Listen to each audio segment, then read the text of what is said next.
महाकुंभ का समापन। महाशिवरात्रि पर आखिरी स्नान। आस्था के सबसे बड़े समागम का समापन। श्रद्धालुओं का ऐतिहासिक एकत्रीकरण। करोड़ों ने लगाई आस्था की डुबकी।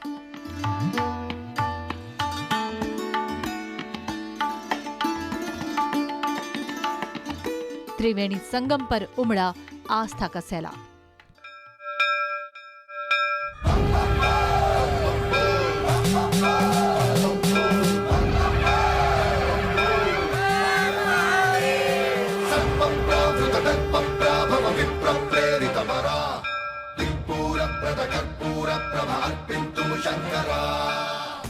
भारत विश्व भर में अपनी सांस्कृतिक विविधता, आध्यात्मिकता और परंपराओं के लिए प्रसिद्ध है।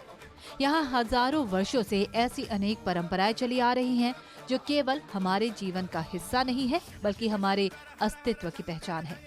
ऐसी ही एक परंपरा है महाकुंभ।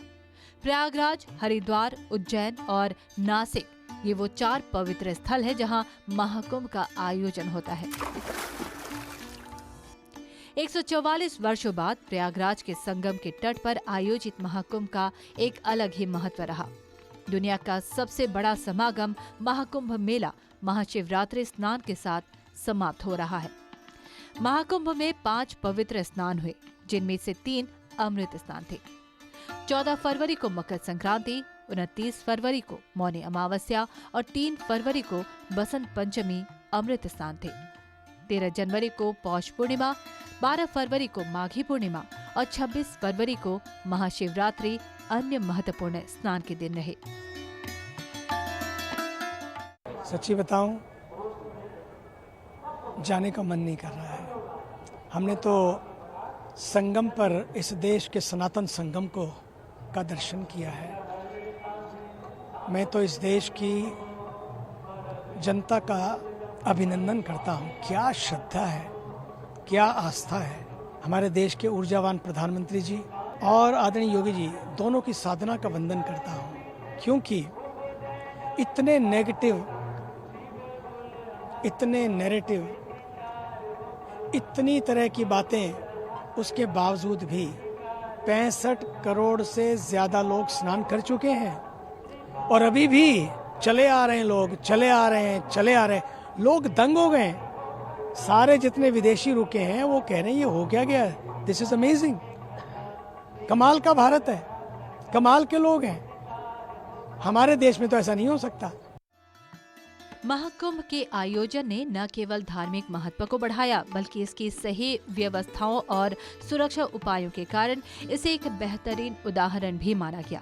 यह आयोजन आने वाले वर्षों तक लोगों में श्रद्धा, विश्वास और धार्मिकता की भावना पैदा करता रहेगा। My name is Malak. This is my first time I'm in India.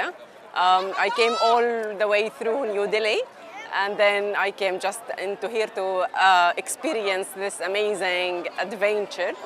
It's have been very nice experience. I recommend anyone come and just to see this crowd, how spiritual, how nice is the whole experience here to dip into the river.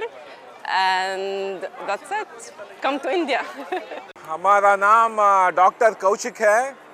हम मूलतः कर्नाटक से हैं और अभी हम United kingdom में रहते हैं। हम डेंटिस्ट बाय प्रोफेशन हैं और ये जो हम देख रहे हैं मुझे बहुत अच्छा लगा।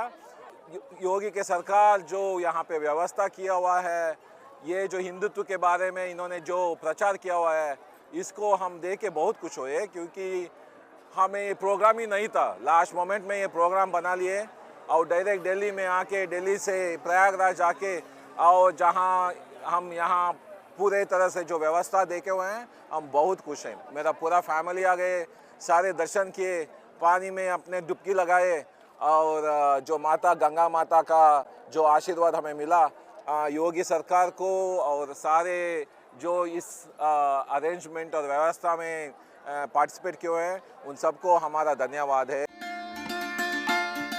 सरकार ने इसे सफल आयोजन बनाने में कोई कसर नहीं छोड़ी।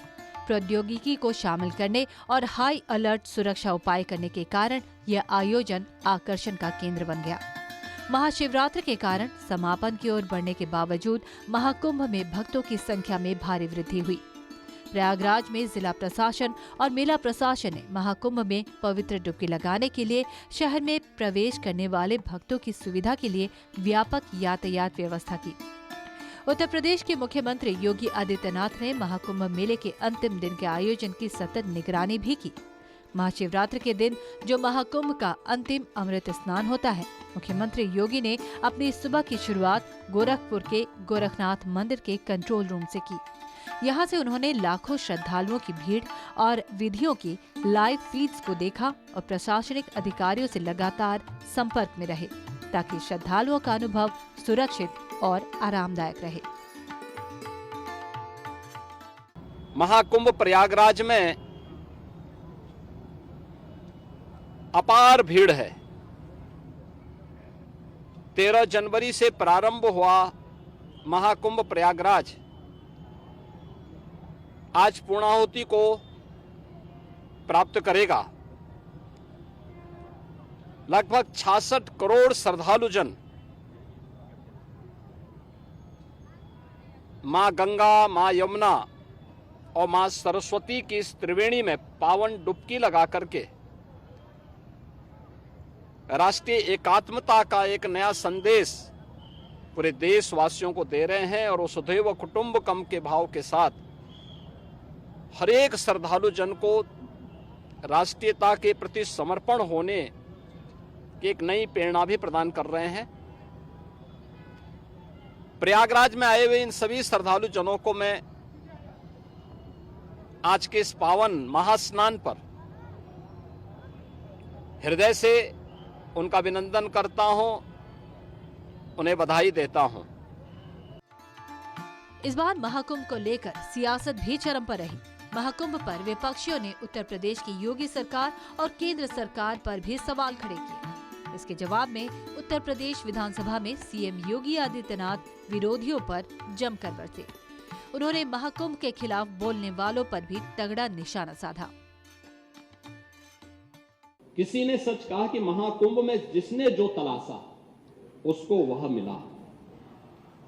गिद्धों को केवल घास मिली, सूअरों को गंदगी मिली, संवेदनशील लोगों को रिश्तों की खूबसूरत तस्वीर मिली, आस्थावानों को पुण्य मिला, सज्जनों को सज्जनता मिली, गरीबों को रोजगार मिला, अमीरों को धंधा मिला, श्रद्धालुओं को साफ सुथरी व्यवस्था मिली, पर्यटकों को अव्यवस्था मिली, सद्भावना वाले लोगों को जाति रहित व्यवस्था मिली, भक्तों को भगवान मिले।